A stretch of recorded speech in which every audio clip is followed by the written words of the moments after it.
I'm only going to deal with evidential facts here. So it's all provable. All this is what we're saying is, don't just trust me and believe what I'm telling you. Look for yourself. We've got a Facebook group page, Practical Lawful Dissent. If you go in there and have a look in the files, you'll see all the evidence, there's templates, there's all kinds of stuff that you need to know about entering into lawful rebellion and actually using the process to a successful end. Now, there's a lot of misconceptions about lawful rebellion, one being the barons. The Barons Committee, which was a quorum of 68 originally, set up 25 of their number to look at whether the invocation of Article 61 was going to be necessary. So, this was in 1999.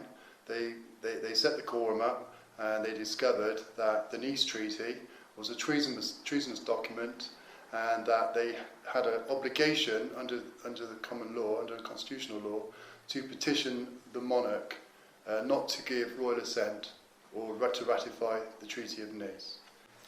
Now the barons have been vacant, they've been AWOL, since they invoked Article 61 for the people to use, they've gone AWOL. So the oath of allegiance that we write up and send to one of these barons is basically to prove with the document of our intention.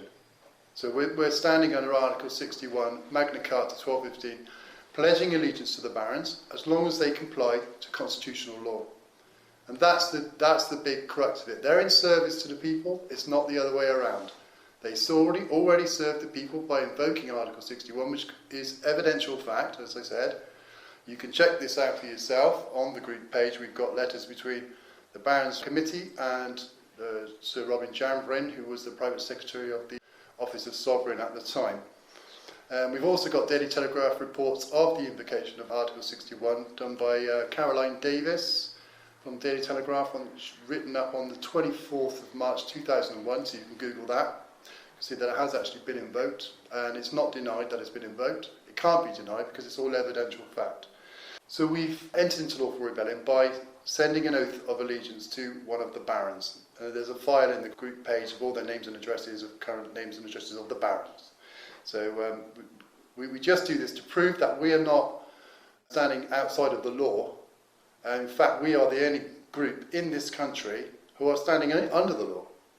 Because if you read Article 61 of Magna Carta 1215, you will see that it's every sovereign man and woman's duty in the entire Commonwealth to support the barons in this process, or you're basically aiding and abetting a treasonous regime. You have a duty, everybody of this land has a duty to protect the laws that protect us. People need to understand is we're standing under the laws that protect us. If you read Magna Carta, you'll see that we have the rights to trials by jury, we have the right of habeas corpus, we have our inalienable rights codified into a treaty so that they can't be denied by any dictators that may come along in the future. And that's what these treaties are about. They're about codifying our natural inalienable rights that can't be given nor taken away. Why wouldn't you want to protect your inalienable rights to justice? Because that's the trouble what we've got in this land today. Why wouldn't we protect our system of justice that actually protects us from this criminality, these corporations that are trying to take over the planet? Well, we're doing it, and we're finding that we're having success with what we're doing because we're standing by our guns, and all we're doing is evidencing facts to those that are making demands on us. We're proving that Article 61 has been invoked, and therefore they have a duty to stand under it, every individual does, and that we have a lawful excuse not to contract or to adhere to anyone making demands on us that are not standing under Article 61. That's the basic premise of what we're doing here. We send three notices. We start with a notice of conditional acceptance. So we will accept your summons or your fine or your demand for whatever it is on proof of claim that you have authority to issue that summons, demand or whatever since the Article 61 came into effect. In our notices, we basically just ask that one question. Have you the authority since Article 61 was brought into effect on the 23rd of March 2001? And like I said, so with the courts, they don't respond. And we carry on with the three processes of notices, which is the second one is the notice of default and opportunity to cure, to give them another chance to make good on the first notice, which they've acquiesced to. And the third notice is a notice of default, saying you're now in default, you agree there's no claims against me, kind of goodbye. And you can see that process done against Yeovil County Court by Danielle De Lioness on the Facebook group page, and it's a very simple process. And they ran away. That was 3 months ago. She had 48 hours to present herself for a 7-day prison sentence after she just ignored the first 2 summonses, and this is over on water and sewage charges, which incidentally she's very much against paying because Margaret Thatcher stole the water companies in 1986. She privatised them, stealing a public service, and the sentence to 7 days imprisonment has now gone away. And we'll keep you all posted on that process. We've now served them all with the 4th notice, which I haven't mentioned yet, which is the notice of misprision of treason. They're running away from us. As soon as we hit the treason matter, they don't want to know. Because once we've evidenced these public servants, then of the treason matter, they come back at us, they're committing high treason at common law, and that is still a capital offence in this country. So they're a little bit concerned about doing that. The 1911 Parliament Act was a treasonous act. And so since 1911, laws have been passed that haven't gone through the correct protocols of constitutional law, and we've therefore have laws that are fascist being imposed and ratified or given royal assent by the monarch, which incidentally is either usurped or deposed, and that's not for us to judge. That would be for a trial or a jury to judge that. That brings me on to Magna Carta again. Now, Magna Carta is an obligation by royal command. Now, it is by royal command because this was put in place in case the monarch was usurped. So that gives the people remedy, and a peaceful remedy, if it's done correctly, against the usurpation of our sovereignty, basically. The Queen is in service to the people. She's supposed to be in service to the people. The people are sovereign. She holds the sovereignty under the Coronation Oath Act, where you can see, because it was televised, that she swore to uphold God's law and the constitutional laws and customs of this nation. So it is not us that are outlaws. It is the government who are in outlawry. And at this time, all police constables are operating outside of the law.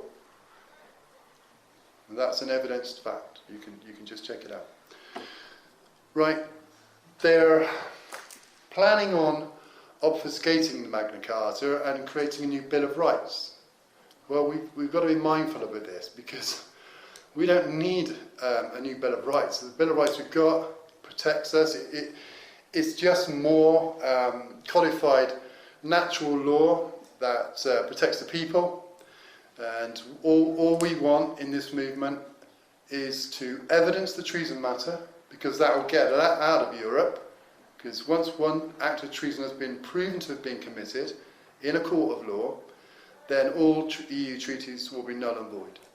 And this is why they won't give me a properly convened court de jure trial, and I have sought remedy 2 years ago. And when they dropped everything and ran away from me because I hit them with treason notices, and they're denying me that inalienable right which I've got under Magna Carta as well. So anyone that delay or denies my right to justice is committing treason. So they all back off. They don't want to put their names to treason.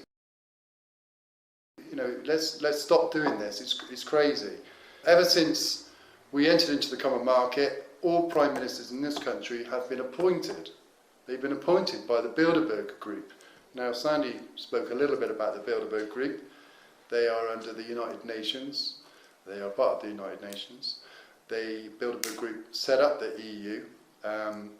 And this was all set up after the 1944 meeting of generals in Berlin, and the introduction of a document which you can see is a WorldCat document. I can't remember the number of that, but it's called Europäische Wirtschaftsgemeinschaft.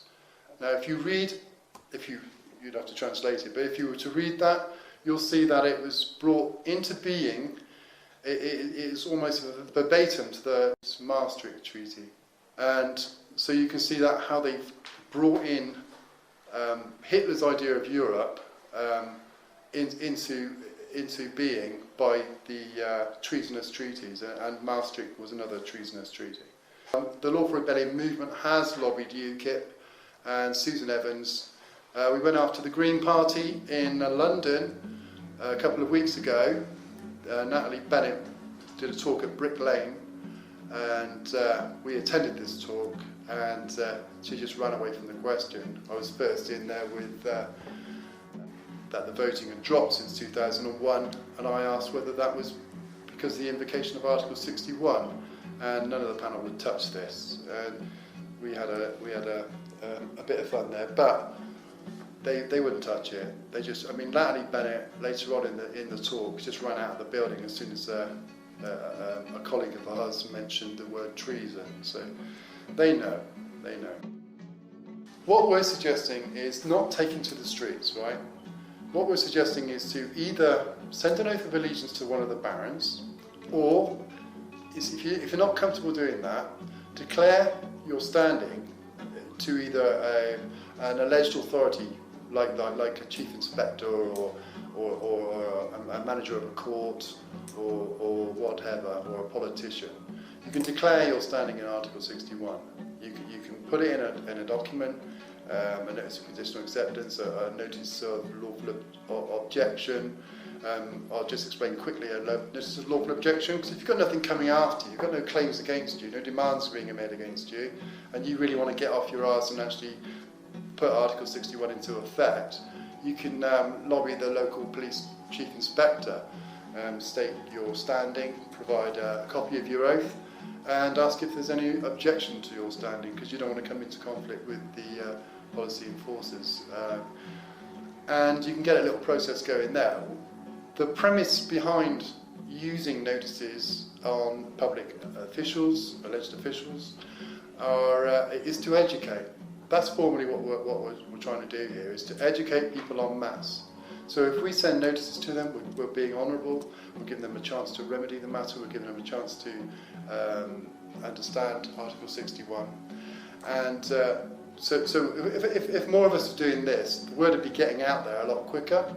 And if they don't agree, or if they lie or ignore us, then we can go after them a bit further, as I said earlier, with notices of treason. And that gets them, gets them either backing off or talking to you, we hope, in future. So far, they're just backing off. So, yeah, but that's the remedy. They back off. They want you to go to court, and you hit them with this stuff, and they back away, and the summons goes away, the prison sentence goes away, and that's evidence fact. This is all I'm saying. We're using this process, and it works. We don't go to their courts, because to do so, we're giving consent to their courts, even by standing in there and saying, well, you've got no jurisdiction. We've actually given consent to it by walking in there.